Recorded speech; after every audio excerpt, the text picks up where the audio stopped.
Պատերազմի 5-րդ տարելիցն է, սակայն իշխանության կողմից որևէ կերպ անդրադարձ չի կատարվել այսօր Արցախում է, իջա խնդրում մի փոքր անդրադառնալ։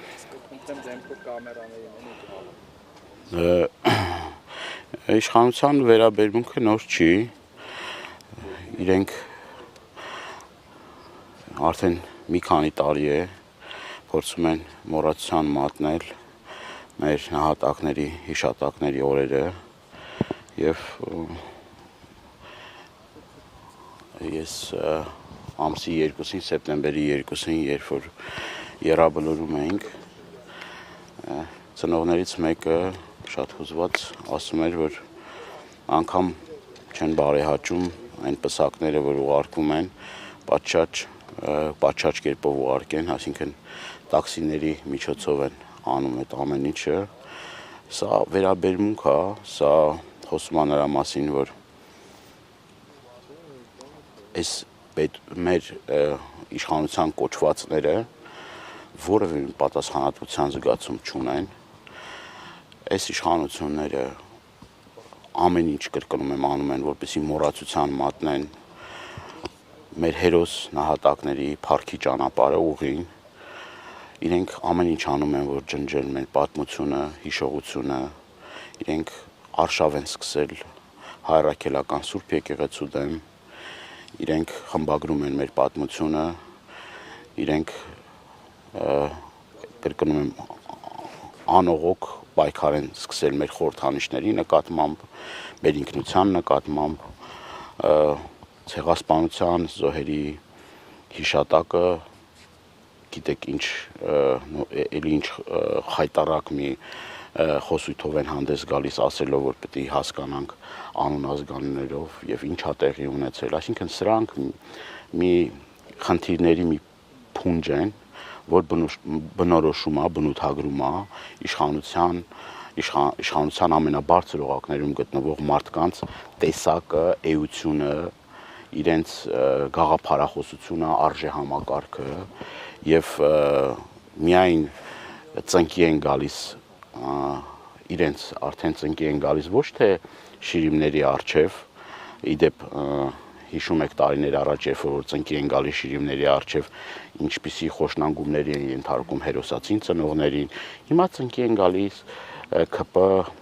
խմբակցության, չգիտեմ, ՔՊ այդ իրենց համագումարի ժամանակ եւ մոռացել են թե ինչ են արել, ինչ ավիրներ են բերել, մոռացել են, որ մեր հերոս նահատակների ծնողներին են տարել զնդանները, բանտերում այսօր Արան Արուսլամյան անազատության մեջ, Գարիկ Նագալեյան, վերջերս իմացանք էլի մի հերոսացին ծնող են էլի անազատության մեջ պահում, սենց շարունակ եւ անազատության մեջ են պահում ծնողների, որոնք իրենց կարծիքն են արտահայտել, որոնք դեմ են գնացել այս ապիկար դավաճանական իշխանություններին եւ էլ ինչա պետք հասկանալու համար, թե իրենք ինչ վերաբերմունք ունեն, էլ ինչա պետք հասկանալու համար, որ իրենց սեղանին եղել է փաստաթուղթ եւ միջև հիմա չեն հրապարակում այդ փաստաթուղթը եւ ասում էին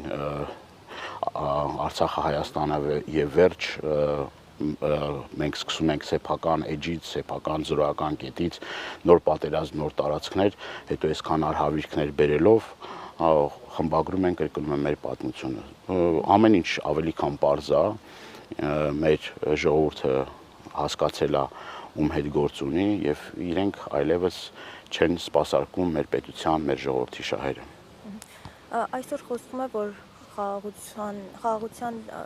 դարաշրջան ենք մտնում, արդյոք հիմա հավանական է խաղաղություն այն էլ թշնամու հետ։ Հերթական խապկանքն է, հերթական մանիպուլյացիան է,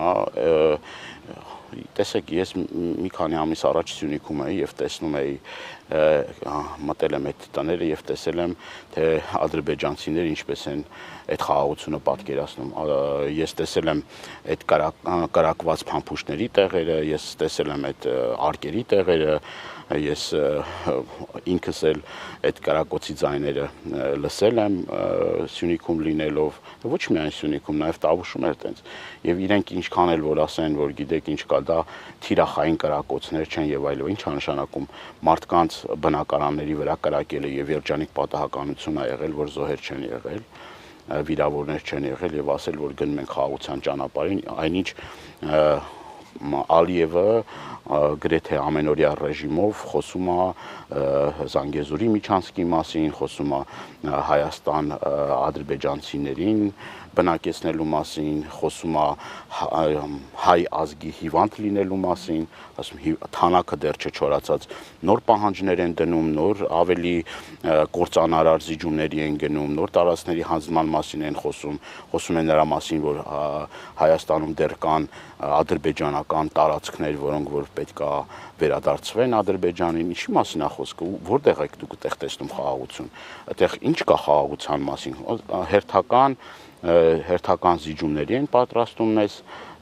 եւ արդեն բանը հասել է նրան, որ սուվերենությունից, ինքնիշխանությունից խոսող իշխանությունը պատրաստվում է անկախության հռչակագիր սահմանադրություն փոփոխել։ Որն է դրա խաղաղության գնալու ճանապարհը։ Հիմա Արցախում էլ է կրկնում եմ խաղաղ, որովհետեւ այնտեղ հայ մարդ չկա։ Եթե այդ խաղաղություն իրենք պատկերացնում են Հայաստանի Հանրապետությունում, ես կներեք, ոչ մի հայ մարդ այդ խաղաղությունը չի ուզում։ Եվ պետք չի ամեն անգամ, տեսեք, իրենք պատմությունից սկսած ամեն ինչով էլի, այտենց մի հատ տեղ չկա, այտենց մի հատ սրբություն չկա, որ իրենք չկպնեն։ Այն խոնարհումի եւ հիշատակի օրերը ֆեստիվալներ կազմակերպելով դրանով են գնում խաղաղության, այսինքն որն է, ես ուզում եմ հասկանամ, որն է դրա խաղաղությունը։ Թշնամու պատկերացրած խաղաղությունը դա առանց հայի Հայաստանն է։ Պարոն Դանիելյան, պատերազմից 1 տարի անց 2021 թվականին իշխող քաղաքական ուժի պատգամավոր Ռուբեն Ռուբինյանը Դաշնակցությանը մեղադրում էր պատերազմի ժամանակ փողոցներում ակցիաներ անելու համար։ Որտեղ էր 44-օրյա պատերազմի ժամանակ Դաշնակցությունն ու ինչ էր անում։ 44-օրյա պատերազմի ժամանակ Դաշնակցությունը առաջնագծում էր ես եւ իմ ընկերները առաջնագծում մեր հայրենիքի, մեր պետության սահմաններ ենք պաշտպանում Արցախում, գիտեք, որ այդ օրերին ինչքան դաշնակցության կամավորական ջոկատներից ինչքան մենք ընկերներ ենք կորցրել, այսօր էլ ամեն անգամ եռաբլուր գալով խոնարհվելով իրենց շիրիմների, իրենց հիշատակը վառ պահելով, գիտեք ինչ, դա անբարոյականություն է, էլի, անբարոյականություն է, իրենք էլ լավ գիտեն դաշնակցությունը եւ դաշնակցականները որտեղ են եղել, իրենք լավ գիտեն, որ դաշնակցության, չգիտեմ, դաշնակցության կուսակցության վերին օղակներում եղած մարդկանցից սկսած եղել են առաջնագծում Գերագույն մարմնի նախագահը Սիմոնը Սիմոնյանը առաջնագծում ա եղել մեր Երևանի կոմիտեի ուրեմն ներկայացուցիչը Գեգամը Մուշեղյան, որ ցավոք էլի եռաբլուրում ազովել է եւ բոլոր մեր ընկերները կրկնում եմ ճնշող մեծամասնությունը եղել է առաջնագծում եւ ոչ միայն 44-օրյա պատերազմի ժամանակ, այլ նաեւ 90-ականներին այսօր նայեք պատմությունը եւ կտեսնեք թե դաշնակցությունը որտեղ է եղել։ Ընդհանրապես պետք է պատմության դասագրքերը կարդալ, իսկ եթե կարդալ չգիտեն, ուրեմն պետք է ձենները կտրեն կամ եթե գիտեն բանով են ասում, դա խեղաթյուրելու նենգա փոխելու նպատակով են ասում, ել ավելի վատ իրենց համար։ Արծուն Հովանեսյանն էլ էր գրառում արել այդ օրերին կամավորական շարժման հասարակական կազմակերպության մասին, որը եթե չեմ սխալվում դաշնակցությանն է, լյուլասազի դեպքերի հետ կապված այդ մասին ինչ կասեք։ Ես նորից եմ կրկնում մեր ընկերների արյան հերոսաբար կռվելու արդյունքում մենք կարողացել ենք բազմաթիվ հերոսական հաղթանակներ տոնել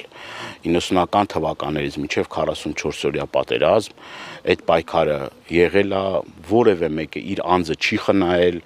իրենք կրկնում եմ լկտիաբար ստում են ես ուզում եմ իմանալ իրենք որտեղ են եղել իրենք ինչ են արել այս պետության համար, բացի այսքան արհավիրք բերելուց, բացի այսքան դժբախտություն բերելուց, բացի հերոսացին ծնողներին բանտարկելուց, բացի արշավ սկսելուց, բացի տարանջատումներ մտցնելուց, ազգային պառակտում մտցնելուց, Արցախ, Հայաստան այդ ջրբաժանը ստեղծելուց ինչ են արել։ Ու հիմա էլ շարունակում են նույն գործելավոճով, այսօր էլ մոռացության մատնելով, այսօր էլ այս օրերին էլ որևէ մի ծպտուն չհանելով փորձելով մի բան անել, հաճանալ Էրդողանին, Ալիևին, որպեսզի կարողանան շանս ստանալ վերարտադրվելու։ Իրանց միակ նպատակը դա է։ Իրենք հենց այդ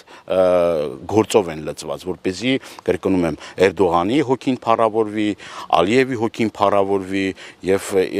կրկնում եմ էլի ես շատ բան կարելի ասած այսօր, բայց ցավոք սրտի չեմ ուզում շատ երկար խոսել, ուզում եմ մեր նորից ու նորից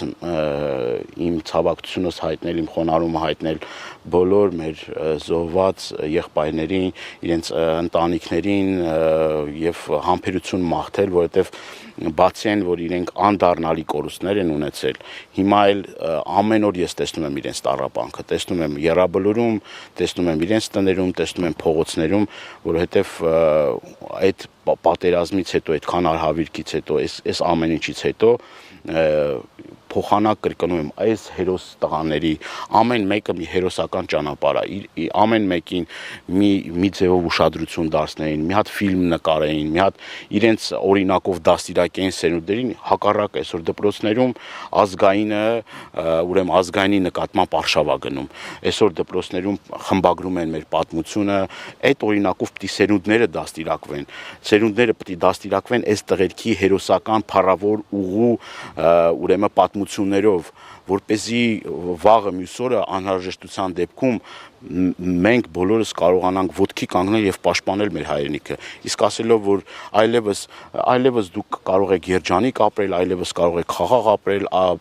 գիտեք, որ այսօր ռազմական բյուջեն են կրճատում $260 միլիոն կրճատում է տեղի ունենում պաշտպանական ոլորտում։ Ամբողջ աշխարհը զինվում է, թշնամին զինվում է,